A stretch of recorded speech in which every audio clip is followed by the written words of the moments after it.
예, 지금 방금 전에 우리 부총장님께서 저출산 고령화의 문제, 특별히 결국은 그 모든 것들이 학령 인구의 감소로 이어지게 되고요. 가장 큰 위협 중에 하나가 사실은 그 부분입니다. 또 하나의 사회적 위협을 꼽으라면 사실은 디지털 대전환 시대로 변환하는 과정에 있어서 우리 한국 교회가 제대로 대응하지 못하고 있다라고 하는 그런 상황입니다.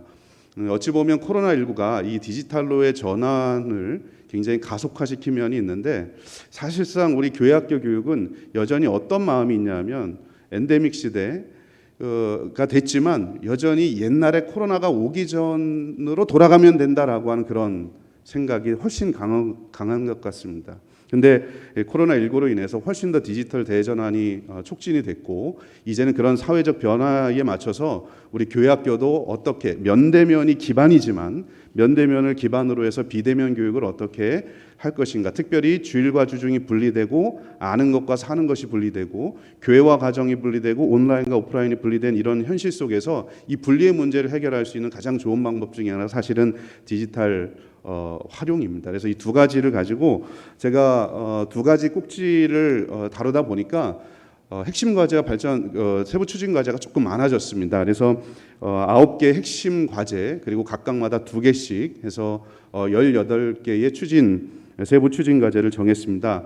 첫 번째의 중요한 키워드인 저출산 고령화와 관련해서 학령 인구 아이들이 줄어드는 부분에 대해서는요, 방향성을 어떻게 제가 잡았냐면 양적인 면보다는 질적인 개선으로 우리가 이제 나가야 된다. 제가 PPT를 준비를 했는데 혹시 따라오실 수 있으면 위에서 알아서 넘겨주시고요. 아니면 어쩔 수 없고 그냥 진행하도록 하겠습니다. 그래서 이 학령 인구가 감소되니까 우리 부총장님 말씀하셨지만 아이들 낳으라고 계속 해도 사실은 안 낳거든요. 양적인 부분도 중요하지만 현실적으로 기독교 세계관에 근거한, 개혁주의 신앙에 근거한 철저한 신앙의를 우리가 어떻게 양육할 것인가, 질적인 부분을 집중적으로 공략을 해야 되겠다. 또 하나 꼭지였던 디지털 대전환 시대에 우리는 어떻게 해야 될 것인가, 사실은 이런 것들을 패러다임 전환의 기회로 우리가 삼아야 되겠다라고 하는 이 두 가지 큰 방향성을 가지고 각각마다 첫 번째 꼭지에는 5개, 그 다음에 뒤에는 4개의 과제를 제가 선정을 했습니다. 첫 번째 9대 핵심 과제 안에 미래 신앙교육 연구센터 건립이 저는 꼭 필요하다. 그래서 이 부분은 총회에 꼭 헌의하고 싶은 부분인데요. 특별히 신앙교육과 관련된 R&D 센터가 꼭 이제는 필요하다는 생각이 듭니다. 실제로 사실은 우리 총회 교육개발원에서 교육 개발, 디벨롭먼트는 하고 있지만 리서치는 안 하고 있습니다. 결국은 지속 가능하게 성장하기 위해서는 리서치 기반에서 교육 과정을 개발할 수 있는 것들이 이루어져야 되는데 그런 부분이 없다라는 거죠. 미국의 가장 큰 교단 중에 하나인 남침례 교단 같은 경우는 라이프웨이 리서치 센터가 있습니다. 여기에 교단의 전문가들이 모여서 사실은 교육뿐만 아니라 다양한 영역에 있어서 리서치를 하고 이런 것들을 통해서 교단에 제안을 하고, 그러니까 연구가 있어야 실질적인 현장의 개발이 이루어지는데 우리는 그게 분리됐다는 게 가장 큰 문제고요. 그래서 우리가 장자교단 아닙니까? 굉장히 중요한 역할인데요. 선도적인 역할을 한국교회적으로도 해야 될 필요가 있겠다. 그래서 저는 R&D 센터, 신앙교육을 위한 리서치 센터를 꼭 이제 개원을 해야 되겠다라는 생각이 들고요. 그 아래 하위 개념으로 총회교육 개발원 중심으로 교회 가정학교를 연계하는 연계교육, 교회 가정학교가 다 나눠져 있습니다. 이런 것들을 이제는 아이들 얼마 되지도 않는 이 아이들 교회 가정학교, 사실 우리 개혁주의 신앙 전통 안에서 보면 개혁주의 전통 안에 있는 교육자들은 교회를 세우고 길 건너에 학교를 세우고 기독교 학교, 그리고 그 둘을 커버할 수 있는 언약적 가정 공동체가 핵심이었습니다. 교회 가정 학교가 항상 같이 가는데 우리는 이게 분리되는 게 가장 큰 문제라고 생각합니다. 그래서 총회교육개발원이 이제 독립이 됐지만 사실상 재정적 독립이 안 돼 있는 상황이고요. 교육과정 개발이라든지 이런 부분에 있어서 자율권을 좀 주고, 그래서 적극적으로 이런 부분에 있어서 개발할 수 있도록 방향을 잡고 할 수 있도록 했으면 좋겠다 하는 부분이고요. 두 번째 큰 주제는 신앙교육 생태계의 복원입니다. 사실은 신앙교육 생태계가 완전히 끝났죠. 아이들 없으니까 교회학교, 우리 교단만 해도 한 반 이상의 교회학교가 없습니다. 주일학교가 없는 상황인데요. 그러면 주일학교는 없지만 그래도 한두 명은 나온단 말이죠. 이런 아이들 방치할 거냐, 어떻게 할 거냐라고 했을 때 하나의 제가 모델을 좀 연구를 해봤는데 노예 내 연합교회 학교를 운영하는 방식, 특별히 이제 시골에 있는 노예라든지 자체적으로 사역자, 전임 사역자라 아니면 파트 사역자를 이렇게 모실 수 있는 여건이 안 되는 그런 노예들 같은 경우는 노예가 채용하는 이 교육 디렉터를 채용을 해서 그리고 그 안에서 운영할 수 있는 노예 연합 교회 학교를 운영하는 것도 이제는 우리가 심각하게 고려를 해보셔야 하고요. 그 다음에 또 하나는 기독교적 교육 정책을 제안하는 TF를 구성한다. 신앙교육 생태체계라는 게 사실은 법도 포함을 하고요, 정책도 포함합니다. 지금 우리 교단 같은 경우 굉장히 큰 역할을 하고 있지만 제일 못하는 것 중에 하나가 대사회적인 어떤 법이나 제도의 영역에 영향을 미치는 거거든요. 이런 부분에 있어서 우리 교육과 관련된 부분에 있어서 아이들이 지금 차별금지법도 마찬가지고요. 학생 인권조례 같은 경우는 이미 학교에서 이미 하고 있고요.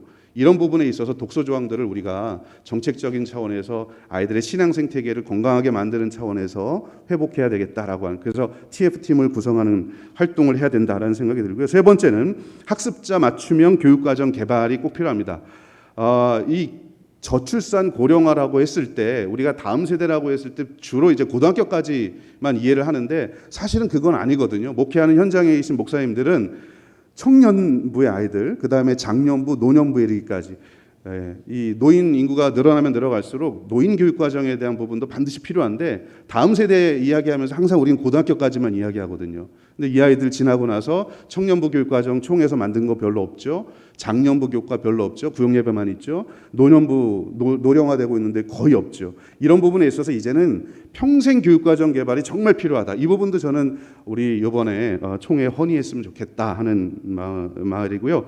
그 다음에 또 하나는 주중 신앙 교육 과정을 개발해야 될 필요가 있습니다. 현재 우리 교단에서 개발하는 교육 과정은 대부분이 주일 교육 과정입니다.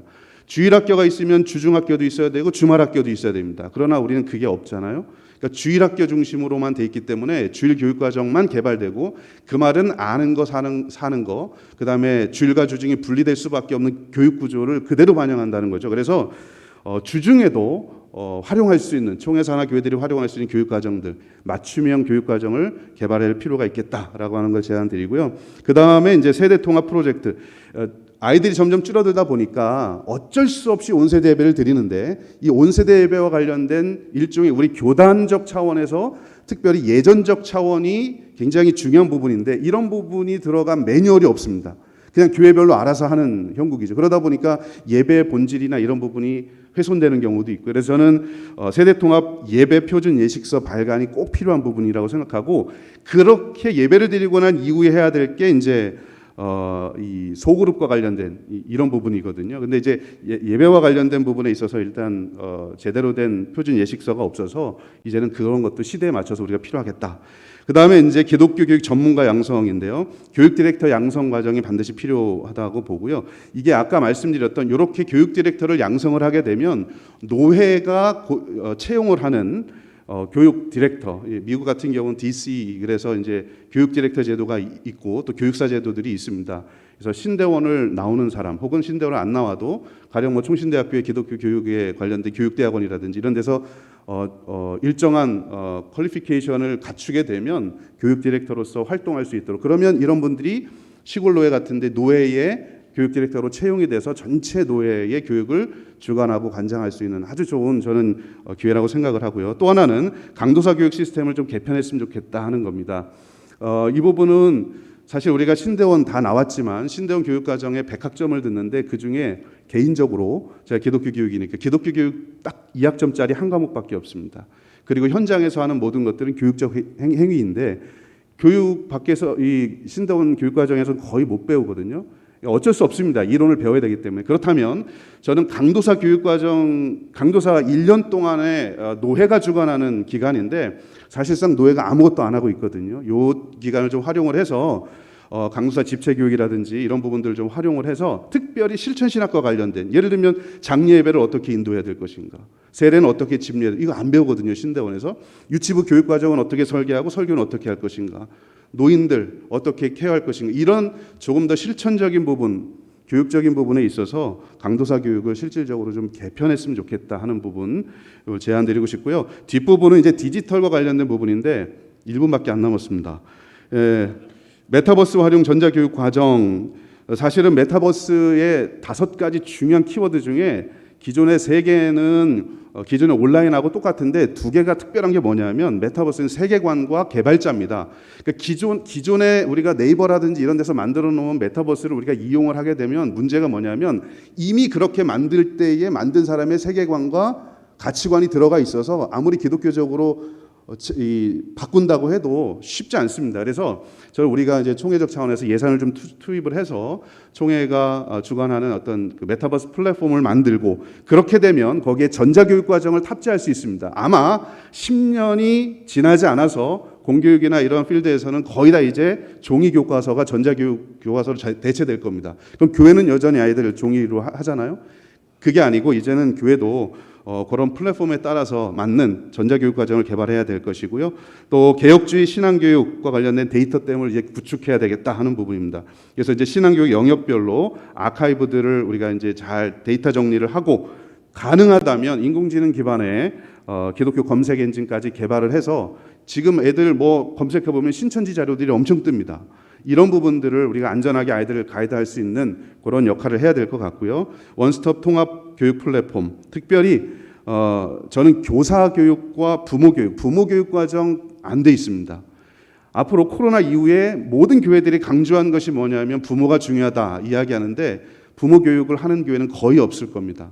그렇다면 이게 여러 가지 이유가 있을 겁니다. 그렇다면 총회적 차원에서라도 부모 교육 과정을 개설을 하고 이 교육 과정을 온라인으로 듣고 개별 교회에서는 소그룹으로 활동하고 이런 식으로 할 수 있는 교육 과정을 제대로만 설계할 수 있다면 굉장히 현장에 도움이 될 수 있지 않을까. 마지막으로 크리스천 프로슈머 양성입니다. 그래서 미디어 지금 아이들은 이미 미디어 원주민들입니다.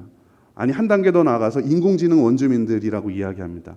애들은 그런데 교사와 사역자는 여전히 19세기, 20세기 패러다임을 가지고 있으면 절대로 안 됩니다. 그래서 미디어 리터러시 교재를 개발한다든지 미디어 전문 교사라든지 사역자들을 양성할 수 있는 교육 과정을 총회 안에 두면 훨씬 더 효과적으로 다음 세대, 디지털 세대들을 우리가 품을 수 있지 않겠는가 하는 생각이 듭니다. 나머지 자료들은 내용들은 참고하시면 되겠습니다. 이상입니다.